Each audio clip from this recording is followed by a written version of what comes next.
What's going on, YouTube, man? Welcome to the Day and Day Dojo channel, man. With that being said, y'all, uh, hey, this is a new channel, but hopefully I can make, an impressionable, um,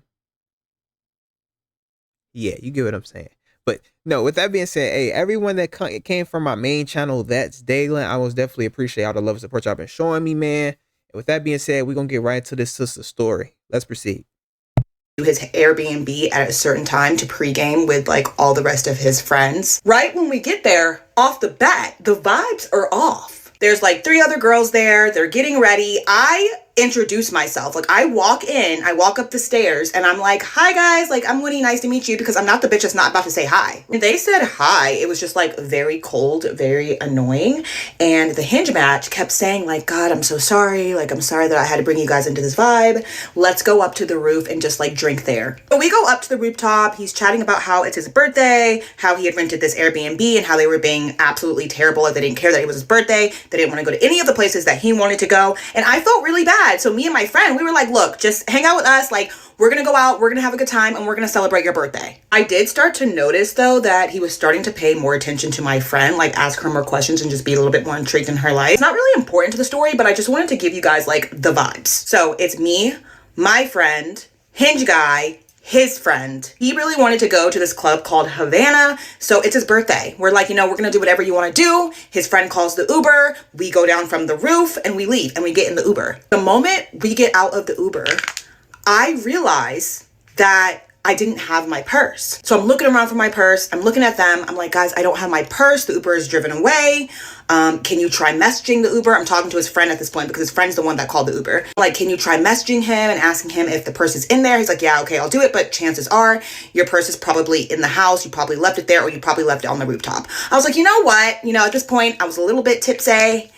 And I was like, you know what? Yeah, probably. Honestly, it's probably there. So like, no big deal. I also really did not want to ruin this man's birthday and make it about myself. So I was kind of just like, okay, like hopefully it's at the house. It probably is. And then we can just have a good night. We're at Havana. We're having a good time. I kind of noticed that like at this point that he's like really interested in my friend. So I'm starting to just get like turned off. I'm like, okay, like whatever, it is what it is. After a couple hours, we were lit. We were like, let's head back to the Airbnb. And here's where shit got stressful because it escalated so fast. The moment we get back to his Airbnb, he's like, shh, shh, be quiet. You have to be quiet. The girls are sleeping. Like, don't say a peep. Like, don't say a word. He's not even letting us stay in the house. He's literally saying, go back up to the roof where it's cold as hell. We were drinking. He's like, shh, shh. Every little thing we say, if we giggle, if we talk, he would be like, shh, shh, shh. Meanwhile, we weren't even being loud. Like, we were trying to be as respectful as we possibly could be. But it was the fact that every little noise we made, this man was like, guys, you guys are being too loud. It was like, honestly, it just gave me, it gave me the ick. Like, we get up to the roof, we're talking, we're telling him like how cold we are and how we want to go back inside. And so he's like, fine, like, let's go downstairs. I'm thinking he's going to take us to the kitchen. No, he takes us down one flight of stairs because there's 3 flights of stairs in this condo. It's like layer 1, layer 2, layer 3 rooftop. He takes us down the first flight of stairs and like pushes us into his room and locks the door and like closes the door. It was at this moment that I remembered that I still hadn't found or looked for my purse. So I tell him, I'm like, oh my God, I completely forgot to look for my purse. Have you talked to the Uber? I look at his friend and I'm like, hey, have you talked to the Uber driver? Have you heard anything? He's like, no, I haven't heard anything. I'm like, can I go and like look in your kitchen? Maybe I left it on the roof. He looks me dead in my eye and is like, shh, shh, no, you can't, no, no, no. I'm looking at him in shock, in disbelief. I'm like, what do you mean no?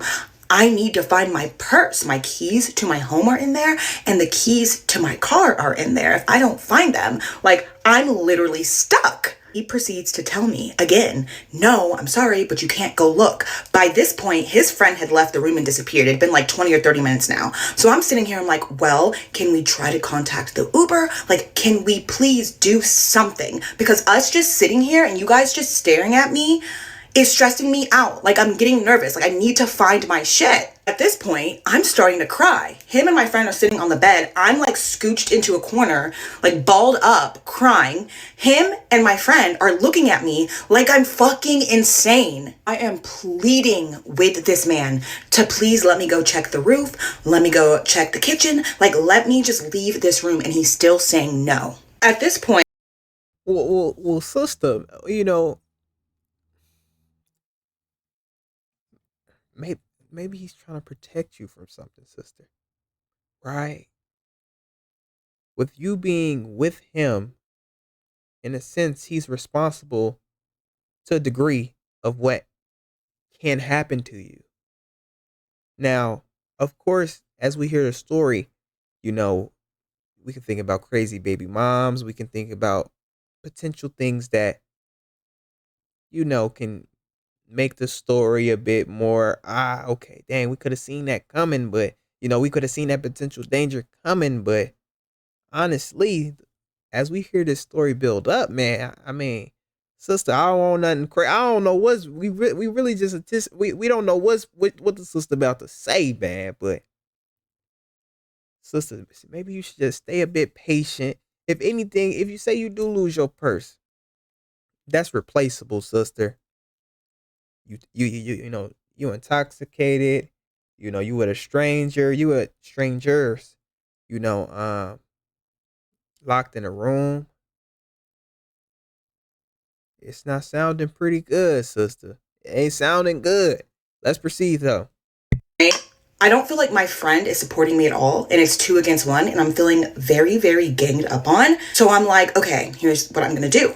I'm gonna go to the bathroom because there was a bathroom attached to the room. I'm like, and you guys can sit here, and I'm gonna go to the bathroom, and I'm gonna call Corey, my baby daddy. I go into the bathroom because talking to them is not helping. I am still drunk and I'm trying my hardest to still be respectful to this man. So I go into the bathroom, I call Corey crying. Corey is like stressed out. He's like, what's going on? What's happening? I'm telling him what's happening. I'm like, I'm trying to tell them I need to find my keys. I need to find my car keys, and my house keys because I can't get into my house. Like I'm explaining this to Corey. Corey's like, I don't understand. Like, what's the issue? Like, why can't you look for your shit? And that's what I'm saying. I'm like, dude, no one's listening to me, dude. Not even my friend. Like, she wasn't even listening to me. Yes, I was intoxicated, but at the same time, like, I was still very much aware that I needed to find my shit. My friend whips open the bathroom door and she's like, we can hear you talking out here. Like, we can hear you talking shit. And I'm like, okay, but you guys are not helping me. So I had to call Corey to be like, hey, come help me because they're not helping me. I felt like no one was listening to me. It was giving like angry black women freaking out for no reason. At that point, I was really mad at my friend. I had cussed her out because I was like, leave me alone. She ends up storming off. I think she ends up like leaving the room and she's like, fuck it, I'm out of here. She storms off. She leaves. I'm sitting there like crying to Corey, like, hey, like, what do I do? I'm still begging this man, like, can I please just go check? Like, let me just go look. He's still saying no. About 5 minutes later, my friend tries to call me and tells me like, let's go. I called the Uber and I'm sitting here like, no, I already called my child's father. I don't want to hop in the car with you and just be screaming at each other. Like, I'm not arguing with you about this. Like, I'm not doing it. So I completely was like, you go. So she ends up leaving. And another reason why I didn't want to leave is because I still didn't have my shit, right? Like, they didn't even live in Georgia. The moment I would have left, I would have never heard from them again. So I'm talking to the Hinge guy. It's just me and him at this point. And I'm like, can you go ask your friend if the Uber driver has said anything? Like, give me the Uber driver's number. Like, I will go, but like, I need some connection so that I can try to get my purse back. He's screaming back at me like, why are you blaming us? Like, we didn't do anything. He's talking about him and my friend. He's like, we didn't do anything and you're getting mad at us. And I'm sitting here like, I'm not getting mad at you guys. I am just like asking for empathy. Like, help me find my bag. Like, actually care at the fact that I lost my shit. I do take responsibility for losing my shit. That's all on me, but I'm just asking for you to maybe care? Like, what? I really did try to fit this whole story into 10 minutes. I'm so sorry. You're gonna have to go to part 2. This is part 2 of me meeting up with a guy on Hinge and it going terribly wrong. If you haven't watched part 1 yet, please go back and watch it. It will be the video right before this one. At this point, I am still bawling and crying to this man, and some other guy, some random guy that hasn't been there the entire night shows up and he's like, you gotta go. Like, you need to leave. I'm like, listen, I'm trying to explain to him. I'm like, I just need my purse. My car's out there. It's parked in front of an abandoned house. It's a little bit ghetto. I can't leave my car here. I can't get into my home. I have nowhere to go. Can you please just like talk to the guy who ordered the Uber or help me find my damn purse? Hinge guy and his friend are like, no, you gotta go. You gotta get out. They are pushing me down like the stairs. Like, both of them are like, you. I get both perspectives, like, to a certain extent. Like, I don't know the context on why they're so eagerly trying to make her leave, but I mean, sister, why I don't understand. Like, I understand. I promise you. I understand the sister in regards to her cars outside, her house key. I understand that, but if I don't, bro, a it sounds like the story is building up to, you potentially being in a situation that you don't have to be in. Right? I do understand that her keys, all that is missing and stuff like that, but she's not really thinking from a safety perspective. That like her life can be, let's proceed. You gotta go. You gotta go now. Corey's still on the phone. This entire time, I had still stayed respectful. Like, I still wasn't screaming. I still wasn't loud. But I'm gonna be honest with you guys. At that point, knowing that my shit was about to be lost to the void, I was fucking livid. I look straight at Hinge Guy and I'm like, God is gonna see this. Like, the karma that you're gonna get for doing this when all you have to do was help me find my purse or let me look in your house. Like, and I'm screaming at the top of my lungs at this point because I'm livid. I'm like, dude, have some empathy. Like, compassion, something. You could literally see the fear on this man's face. He was like, I didn't do anything. Like, it's not my fault you lost your purse. And it's like, it's literally not about that. It's the fact that you won't even help me find it. At this point, I'm not explaining this to him. I'm just like popping off. Because at this point, they had kicked me out on the doorstep and had closed the door. I am bawling to Corey at this point because losing your keys and losing your house keys is like it's such a traumatic experience. I can't even explain it. It's happened to me. It's happened to me once before and it's like the worst feeling ever. Corey took about an hour to get there because he lives a little bit further from Atlanta than I do. But in between that time, I ended up calling the non-emergency line and they ended up coming out and knocking on the door and literally were like, well, if they don't answer, there's literally nothing we can do. Corey picks me up, which for those of you guys who don't know, Corey is my child's father. He picks me up. He's being super nice to me. He's being super optimistic. He's like telling me like, it's going to be okay. You're just drinking right now. So it's like everything's super heightened. It's going to be fine. But trust me, like I felt like such an idiot. Like I felt like such a failure. I was like, oh my God, I literally can't even get into my own house. He ends up dropping me off at my sister's house and I end up sleeping on her couch that night. But I was so mad. Like I was still so angry. I literally sent that man a voice note and I was like, I'm not proud of this, but I was mad, okay? I was like, listen, my dad is Ghanaian. I'm African. Like, I'm gonna put a hex on you. Like, everything he had blocked. Day. At this point, I'm African. Like, I'm gonna put a hex on you. Like, you're gonna wish you're gonna rue the day. At this point, he had unmatched me on everything. He had blocked me on Instagram. I had to just take the L and move on and admit that I fucked up. The next day, I literally had to go back to the location. I had to hire a locksmith to get a new car key made. Corey helped me get into my house, change my locks, and then after all of that was done, I get a text message from Hinge Guy. He sends me a message and he's like, good news, the Uber driver has your purse. He told me that I have to pay $80 for him to bring it back. So just letting you know that you can come pick it up as soon as I get home. Can't tell you guys how happy I was that my purse was found. He sent that text message and then ghosted me for like 5 hours. By the time that he replied back, it was 11 o'clock at night and he was like, my bad, I was out, but it's at my house if you want to come pick it up. Well, I'm with my son at that point, so like, no, I can't come pick it up, but I'll come pick it up in the morning. He's like, all right, bet, come before 9:30 a.m. So a couple of hours ago, I drove back to the location in Atlanta and I picked up my purse. My Shayla. I'm so happy to see this thing. And everything was in it. I'd already canceled my cards and everything.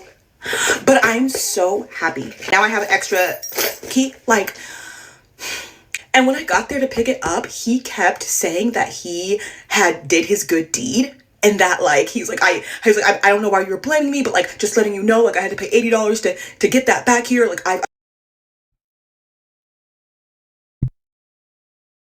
done my good deed. And I'm literally sitting here thinking that he's probably stressed out and thinks that I'm really gonna put a damn hex on him because the way he was acting was like, he was afraid of me. Anyway, I didn't even argue with him. I grabbed my purse. I got out of there. Honestly, don't know what I would have done without my baby daddy, without Corey. So huge shout out to that man. Anyway, I will not be doing this again anytime soon. One thing a man will always try to do is This story was garbage. Garbage. What was his reasoning behind not wanting to help you retrieve your purse. I'm thinking it was more to it than that. I'm gonna hear her talk for a little bit longer. I hopefully she didn't just jump into another story. Right? Let's go. Humble you. And girl, the past couple of days have been low-key stressful. I just don't have time for bullshit. But I blame this on my cautious optimism because I always want to see the best in people or give. Hold on, bruh.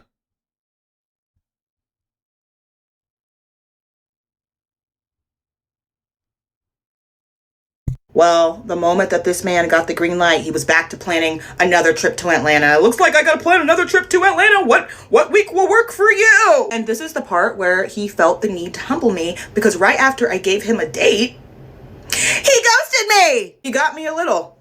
He did, because I was kind of optimistic. I was kind of like, damn, maybe I should give this guy a chance. No.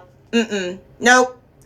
He ghosted me. That man had to get his lick back. Or maybe he wanted me to tell a story about him on my page because he did kind of mention, like, as a joke, like, maybe I'll make it onto your page. Ha, ha, ha, ha. Well, Steven, you made it on my page. But you're never going to see it because, I blocked you. All done with the makeup. I hope everyone has a beautiful day today. Garbage, man. Garbage. They put dating horror on here. Sister, all you did is lose your. I'm thinking it's like more to it.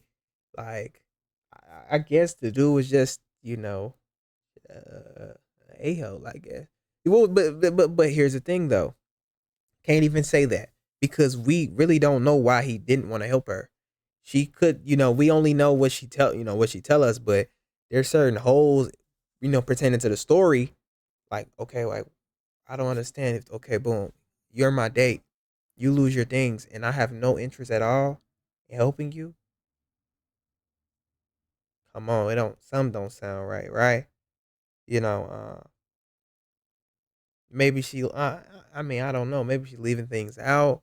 Maybe she thought she was I don't know, man. But with that being said, man, y'all make sure to drop a like, comment, and subscribe for more things like this. I'm trying to venture off and do more things. So with that being said, y'all make sure y'all show y'all appreciation. Y'all make sure to drop a like and a comment, man. And with that being said, y'all, I'm out.